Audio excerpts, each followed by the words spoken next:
কেন দেবেন না মুখ্যমন্ত্রী মমতা বন্দ্যোপাধ্যায়? যারা এই মুহূর্তে টেলিফোন লাইনে রয়েছেন, এই মুহূর্তে কলকাতা থেকে রাজীব দত্ত একজন কলার এই মুহূর্তে রয়েছেন। নমস্কার রাজীব বাবু, ময়ূক বলছি, বলুন। ময়ূক বাবু, আমি একটা প্রশ্ন করতে চাইছি। প্রশ্নটা হলো যে একটা গভর্নমেন্ট যখন, সেন্ট্রাল গভর্নমেন্ট যখন পয়সা দিচ্ছে বেঙ্গল গভর্নমেন্টকে, তখন তার উচিত তার হিসাবটা দেওয়া।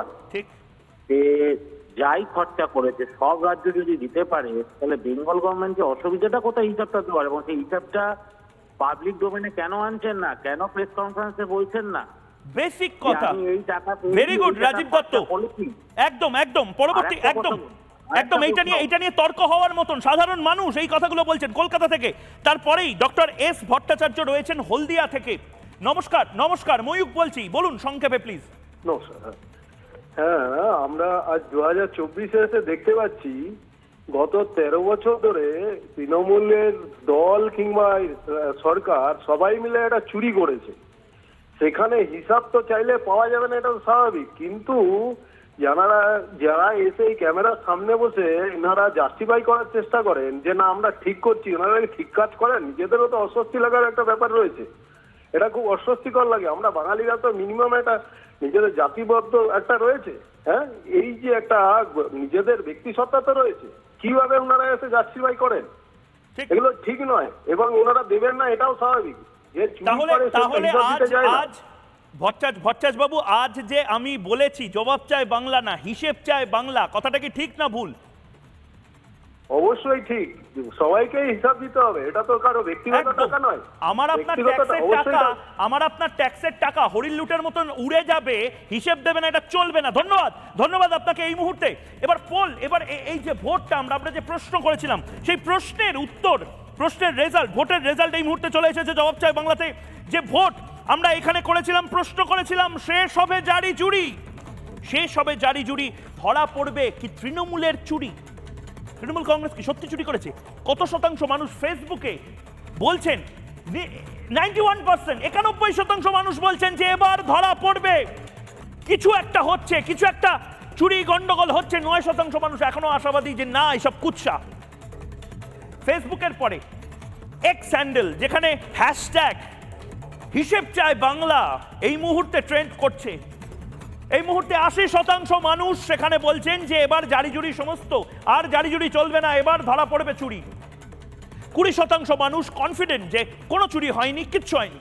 তৃণমূল কংগ্রেসের এই যে দাবিটা বিরোধীদের, এটা আমি বলছি না, বাংলার বিরোধীরা বলছেন।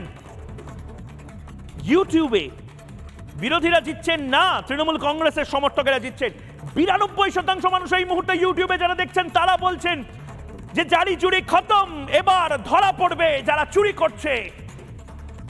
8% মানুষ এখনো আশাবাদী, তারা শাসক দলের সমর্থক হয়ে তারা বলছেন যে না, সমস্ত কিছু কুৎসা। আমি একেবারে আমার যারা অতিথিরা রয়েছেন তাদের কাছে এক এক করে যাব, 30 সেকেন্ড করে প্রত্যেককে দেবো। জগন্নাথ চট্টোপাধ্যায়কে দিয়ে শুরু করছি। জগন্নাথ চট্টোপাধ্যায়, বাংলার মানুষ খুব বেসিক একটা কথা বলছেন যে এটা তো ভাই আমরা বেসিক, ছেড়ে দিন কমিটি, ছেড়ে দিন তদন্তকারী এজেন্সি। আমি সরকারে চক্ষু লজ্জারও একটা বিষয় আছে তো। হ্যাঁ নিশ্চয়ই, চক্ষু লজ্জার কারণেই তো সরকারি ব্যবস্থাটা চলছে, এবং এই লজ্জার আবরণ উন্মোচন করে দিয়েছে সিএজি। মুখ্যমন্ত্রী বলতেই পারতেন যে হ্যাঁ ঠিক আছে, আমার চুরি হয়েছে, আমরা হিসেব দিতে পারছি না, আমি একটা নির্দিষ্ট সময়সীমার মধ্যে হিসেব দিয়ে দেবো। তা না বলে তিনি বিজেপি ক্যাগের রিপোর্ট লিখে দিয়েছে, আমি সব হিসেব দিয়ে দিয়েছি। এবং আরও একটি রোমহর্ষক খবরই বলতে পারেন, এই 2023 সালে এই ক্যাগের রিপোর্ট আসা, তারপরে মামলা হওয়ার পর থেকে এখনো পর্যন্ত আর কোনো ক্যাগের রিপোর্ট রাজ্য সরকার বিধানসভায় পেশ করে। 23 সালে, এখন 24 সালে, গত 1.5 বছরে এখনো কোনো অডিট রিপোর্ট আর রাজ্য সরকার বিধানসভায় পেশ করে। বঙ্কিম ঘোষ, আমার যেটা বলার সেটা হচ্ছে যে বারবার বিধানসভায় যখন আমরা এই প্রশ্নগুলো তুলি তখন সরকার এটা থেকে এড়িয়ে চলে যায়। আজকে তৃণমূল কংগ্রেসের নেত্রী গত 2 দিন ধরে তিনি যে এখানে ধর্ণা করেছেন, সেই ধর্ণা থেকে নিজের অপরাধকে আড়াল করার জন্য তিনি 2002-03 সালে বামফ্রন্ট সরকারের রিপোর্টটাকে টেনে এনেছেন যে সেই সময় ফাইন্যান্সিয়াল ইরেগুলারিটি হয়েছিল ফলে যত দুর্নীতি হয়েছিল সেই দুর্নীতির দায় এখন আমি নেব কেন? এটা ভেরি ইন্টারেস্টিং পয়েন্ট। একটা সরকার চলে গেলে আর একটা সরকার এলে সেই সরকারকে তার দায় নিতে হয়। আজকে 1,92,000 কোটি টাকা ঋণ করে গেল, তার দায় তুমি নিতে পারলে, আর তুমি এখন এখানে 2003-এর ক্যাগের রিপোর্টের দায় নিতে পারবে না। দেখুন মৌলিক, আমি একটা কথা পরিষ্কার বলি, আমি যখন চুরি করব ঠিক করব, তখন আমার যে জায়গায় আমি চুরি করব সেখানে আমার নিজের পাহারাদার রাখবো। এটা হচ্ছে একটা কমন সেন্স, মানে যারা বেসিক্যালি মানে কমিটেড চোর এবং মানে ডেডিকেটেড চোর এবং প্রথম দিন থেকে চোর। মমতা বন্দ্যোপাধ্যায়ের অবস্থা হচ্ছে তাই। আমি একটু হিসেব ঘাঁটছিলাম, আমি দেখছিলাম যে 2010 থেকে 2014 কোন সরকার ছিল, তখন ডক্টর মনমোহন সিংয়ের সরকার ছিল। তখন পাবলিক অ্যাকাউন্টস কমিটির চেয়ারম্যান কে ছিলেন দিল্লিতে? তিনি ছিলেন কিন্তু মুরলী মনোহর যোশী, বিজেপি। ভালো করে খেয়াল করে দেখুন। আচ্ছা, এরপর দেখুন 2016 থেকে 19 তখন বিজেপি সরকার। কে পাবলিক অ্যাকাউন্টস কমিটির চেয়ারম্যান ছিলেন? তখন কিন্তু কংগ্রেসের মল্লিকার্জুন খাড়গে। 2019-এ যখন অধীর রঞ্জন চৌধুরী, তার মানে একদম স্বীকৃত বিরোধী দলনেতা নয় বিকজ অফ নাম্বারস, তখনও কিন্তু সেই অধীর রঞ্জন চৌধুরীকে কিন্তু ভারতীয় জনতা পার্টির পক্ষ থেকে সেই জায়গাটা দেওয়া হয়েছিল চেয়ারম্যান। আমি এইটা বলে শেষ করব যে কৃষ্ণ কল্যাণী, মুকুল রায়, এদের পাবলিক অ্যাকাউন্টস কমিটির চেয়ারম্যান রাখার কারণ এই দলবন্ধু নেতাদের কারণ হচ্ছে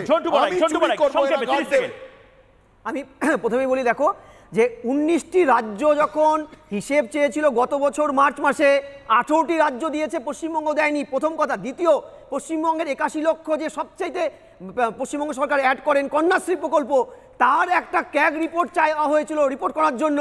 17/2/2023 তারা তাদের রিপোর্ট প্লেস না করে একটা জিনিস বলেছিল যে কন্যাশ্রীতে কোনো ক্যাগ করা যাবে না, কোনো অডিট করা যাবে না, কারণ এটা কনফিডেন্সিয়াল ব্যাপার এবং এটা সিকিউরিটির পারপাস। কত হাস্যকর, তাকিয়ে দেখো।